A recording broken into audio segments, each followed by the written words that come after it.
Pegue então, por favor, o seu conjunto, o seu kit. Vou ler Mateus 26, começando do verso 20. À noite, Jesus se sentou à mesa com os 12 apóstolos. Estavam no início da refeição quando Jesus afirmou: tem uma coisa para lhes dizer. Um de vocês vai me trair. Os apóstolos ficaram muito tristes com aquela informação. Um a um perguntaram a Jesus: serei eu, mestre? Depois de os ouvir, Jesus respondeu: quem vai me trair está aqui agora comendo à mesa comigo, como se fosse realmente meu amigo, como previsto no Salmo 41:9. Tudo que foi profetizado a meu respeito vai acontecer.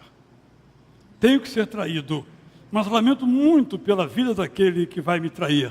Seria melhor que não tivesse nascido. Foi nesse momento que Judas Iscariotes, o traidor, perguntou: está falando de mim, mestre? Jesus respondeu: é você que está dizendo isso. A celebração continuou. Jesus pegou um pão, orou ao Pai Eterno, depois partiu o pão em vários pedaços que foram entregues um a um aos apóstolos. Quando todos pegaram suas partes, Jesus disse: agora comam. Comam esse pão como se fosse o meu corpo. É o que nós faremos então agora. Comendo esse pão, como se comêssemos simbolicamente o corpo de Jesus, indicando assim que aceitamos o sacrifício de Jesus, o Cordeiro, em nosso lugar. Podemos ter agora a vida absolutamente plena de confiança e esperança, porque o Cordeiro foi morto em nosso lugar. Comamos com muita alegria, júbilo, este pão, por aquilo que tudo nele está simbolizado. Dele comamos.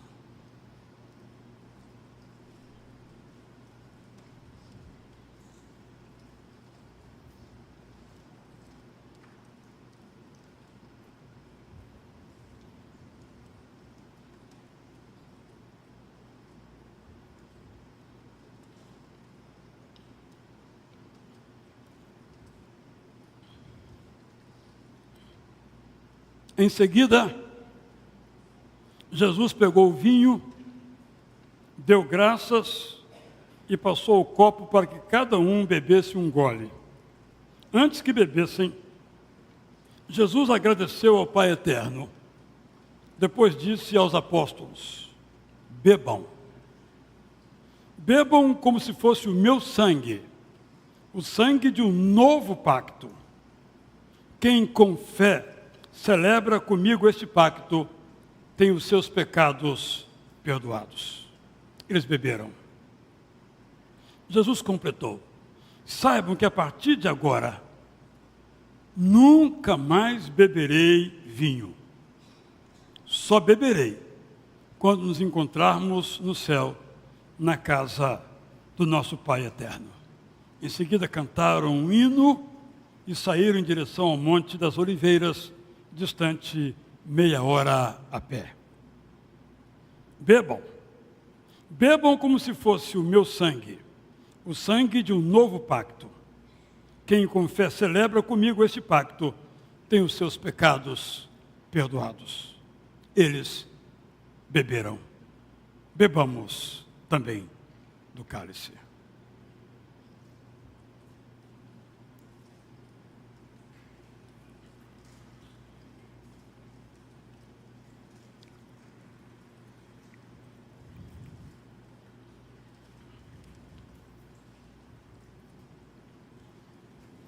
Nós vamos prosseguir.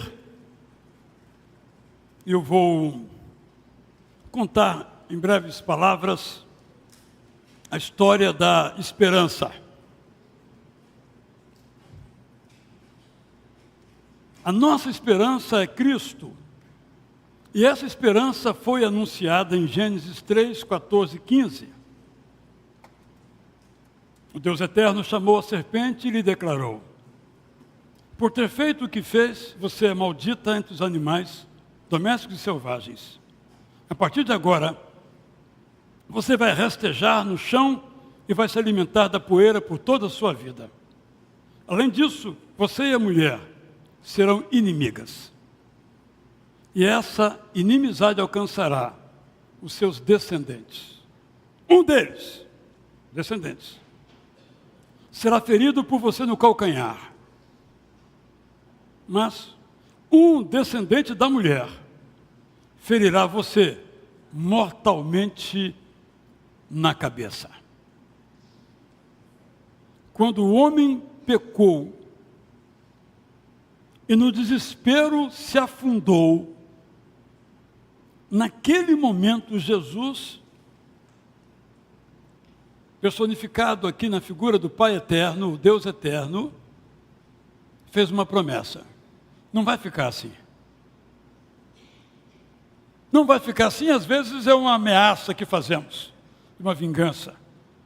Mas no Deus Eterno não cabe isso. Ele não faz uma vingança, mas faz uma promessa.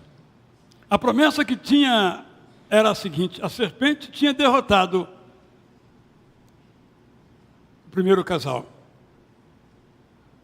Mas a serpente seria derrotada por um descendente desse primeiro casal. E o seu nome é Jesus Cristo. Quando nós pegamos o Antigo Testamento, que são os primeiros 39 livros na sequência que temos em nossas Bíblias, nós observamos que essa esperança sempre esteve viva nos corações. Às vezes menos, às vezes mais, vivas nos corações. E houve um homem extraordinário, um poeta extraordinário, sobre quem o próprio Espírito Santo disse que era um homem que vivia segundo a vontade de Deus. Seu nome é Davi.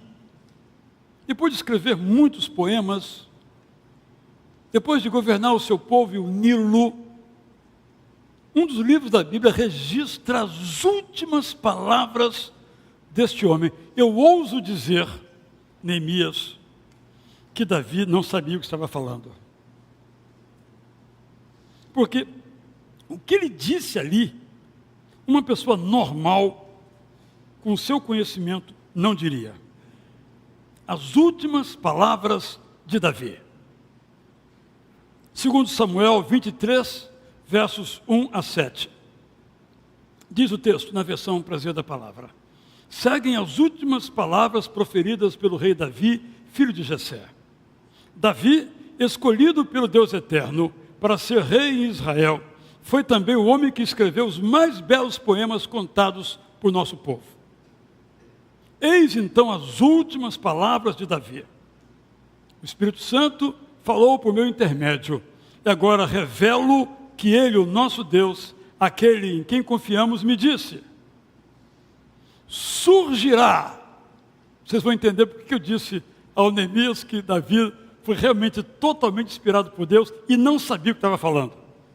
Olha o que ele disse: surgirá um homem justo que governará os seres humanos sempre segundo a vontade do Deus Eterno. Todos o verão, porque ele será como uma manhã ensolarada e sem nuvens. Ele será como uma planta que nasce da terra, belamente regada pela chuva. Sei que eu e minha família não merecemos o seu favor, mas o Deus Eterno estabeleceu comigo uma aliança eterna, e tudo acontecerá como ele me prometeu. Ele é o meu libertador. Minha alegria é viver em comunhão com ele. Ele agirá, embora eu nada veja por enquanto. Quanto aos perversos, são como espinhos jogados fora. Para nada servem. Os que se juntarem a eles, mesmo que usem armas poderosas, serão totalmente destruídos antes que possam fazer o mal. Observem que são praticamente as mesmas palavras de Gênesis 3, 14 e 15, de uma outra forma, revelando, portanto, toda essa confiança, essa esperança. E aqui Davi, penso eu, traça o perfil da esperança que se tornou gente em Cristo Jesus. Cristo Jesus governa corações, não nações. Cristo Jesus foi e será visto por todos, embora nem sempre reconhecido. Cristo Jesus é o nosso Salvador. Cristo Jesus é o nosso juiz. Palavras de Davi, o poeta. Meu propósito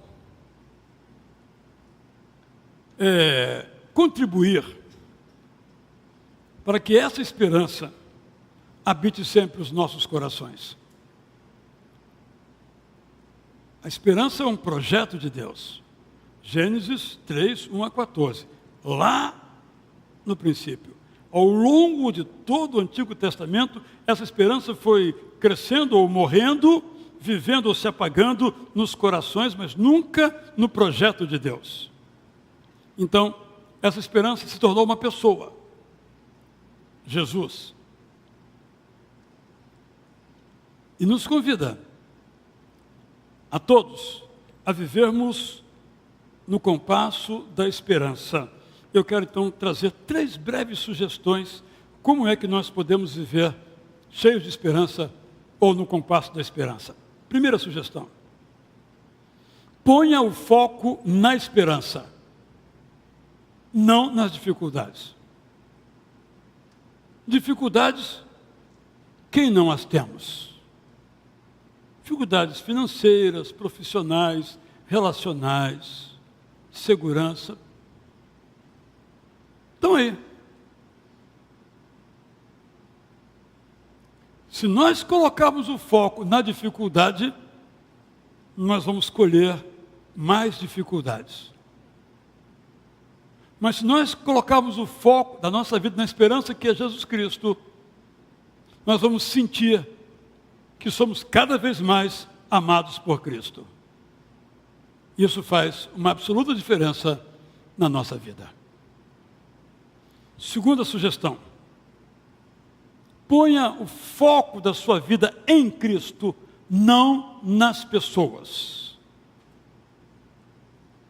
Não ponha o seu foco no coro masculino. Canta bonito, mas é imperfeito. Não ponha o seu foco no pastor Alcenir. Grande pastor, mas não é perfeito. Tudo que o coro masculino e ele falarem são apenas ler e explicar a Bíblia, que é o lugar onde está a nossa esperança. Ele não é esperança, o coro não é esperança, eu não sou esperança. A nossa esperança é Cristo. Então o foco da nossa vida tem que estar em Cristo. E muitas pessoas põem o foco de suas vidas em pessoas, em causas, sejam quais forem. E uma certeza é absoluta: decepção. Mas quando a nossa esperança está posta em Cristo, nunca, jamais há decepção. O pastor Alcenir destacou um dos versículos da Bíblia que diz que Jesus cuida de nós, Pedro, por isso podemos lançar sobre ele as nossas ansiedades. Às vezes estou ansioso, preocupado, eu lanço a minha ansiedade sobre alguém. Às vezes esse alguém me ajuda muito, mas às vezes me decepciona, me frustra, está nem aí para a minha história. Eu começo a contar a minha história para ele de sofrimento, ele me conta uma mais cabeluda ainda. Mas quando eu conto a minha história para Jesus, ele me ouve, me atende e cuida de mim. Vamos pôr o nosso foco em Jesus e não em mais ninguém. Há pessoas que saem das suas igrejas porque põem o foco nos pastores, nos músicos, nos diáconos dessa igreja. Põem o foco nas pessoas erradas. São pessoas que nos decepcionam. Eu os decepciono. Mas Jesus nunca lhe decepciona. Nunca me decepciona. Em terceiro lugar, põe o foco no que Deus vai fazer, mesmo que você não esteja vendo. No primeiro culto eu mencionei de raspão a inovidável experiência de Paulo, cujo sonho era ir a Roma. pregar a partir da capital do império. E como parte desse projeto, imaginou ele, eu vou a Jerusalém, de Jerusalém eu pego um navio, atravesso o mar Mediterrâneo e vou até Roma. Tudo na cabeça dele certinho, ele escreveu sobre isso. Só quando ele vai a Jerusalém, ele é preso. Ele quase que é morto a pancadas. Parece que meu projeto fracassou, né?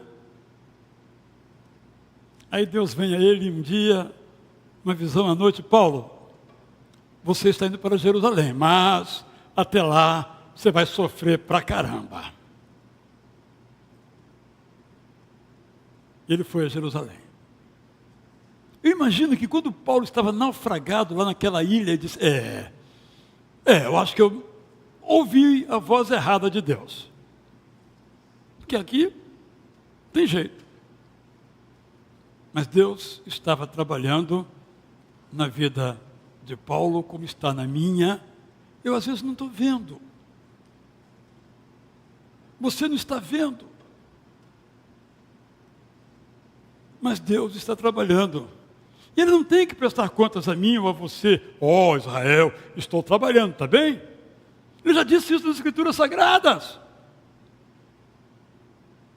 Põe o foco no que Deus vai fazer pela sua vida. Pastor Seni fez um desafio aqui para levantar um certo valor, para levar proteína lá para Vila Minha Pátria. Falou: Israel, eu acho que não vai dar não. É muito dinheiro, 21 e tantos mil reais. Não vai dar. Sim, é o Seni na sua fé fraquinha, né? A minha também. O que Deus fez? Põe o foco ao Seni do que Deus vai fazer, mesmo que você ache impossível. É isso que é a esperança em toda a Bíblia. Irmãos, você imagina a história do povo de Israel? Alguma esperança para aquele povo? Olha a história dele.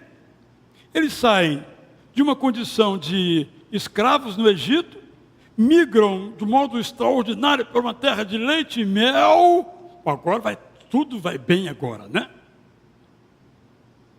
Não, mas não é assim que acontece. Tanto não acontece que depois de alguns anos esse povo todinho vai para o deserto, vai para o exílio. E praticamente acaba, só ficam aquilo que a Bíblia chama de remanescentes, o restinho, o restolho, o Zé Povinho, quase nada.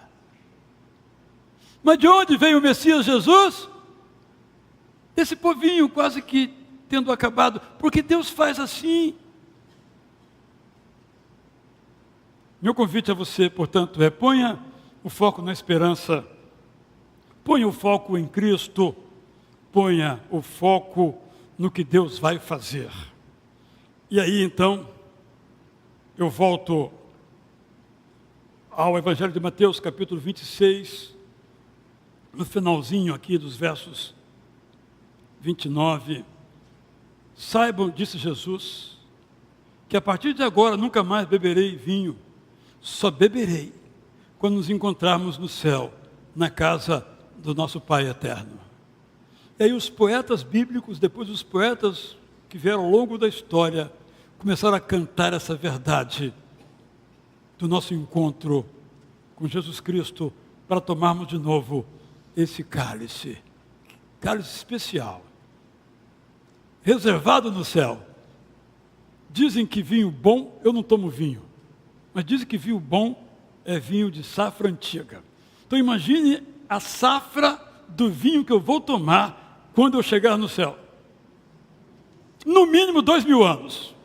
Acho que esse vinho nem o Rothschild tem dinheiro para comprar. Mas é esse vinho que eu vou tomar. Não é que está cantado nessa música aqui agora? Então vamos ver, não é? Vamos então participar dessa verdade do Alfa, que é uma maneira de o poeta bíblico do Apocalipse se referir ao começo, ao princípio, e o ômega, as duas últimas letras extremas do alfabeto, a primeira e a última, indicando que ele permeia toda a história, ele permeia a sua história, desde o começo, desde que você nasceu, até os últimos dias da sua vida e até a volta de Jesus.